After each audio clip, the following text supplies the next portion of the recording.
Mga boss, saan naabot yung 24,000 nyo tapos negotiable pa?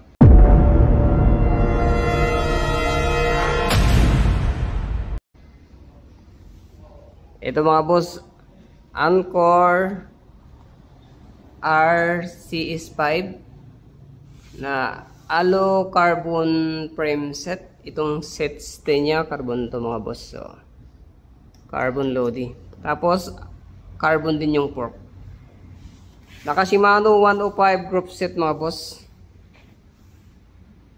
2x9 speed. Silver edition na 105 mga boss. Octalink na rin yung bottom bracket nito mga boss. Yan, naka Octalink 105. Sa FD niya 105 rin. RD yan, naka 105 din yan mga boss. At yung ano niya, dual pivot na caliper. Nabubulol na tayo mga boss.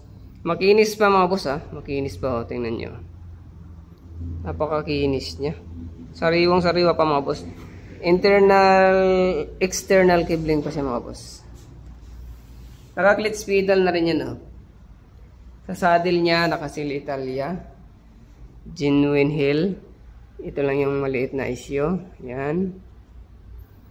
Sa steam niya, naka-anchor na rin yan. Stock na. Ang ganda mga boss. Sa wheel seat niya mga boss, naka-Shimano wheels na rin yan. Ibang klaseng wheel seat to mga boss. Kasi yung nipple niyan, nandito mismo sa hub. Kasi kung muna yung nakikita natin, nandito sa mismong rim. Ito, nandito sa hub. Ang kinis din ng pagkakarbo niya. Yung fork. 2x9 speed mga boss. Tapos sa gulong niya naka Continental Ultra Sport 700/23C. Tingnan niyo yung hub mga boss, kakaiba oh. Napakaganda nito mga boss.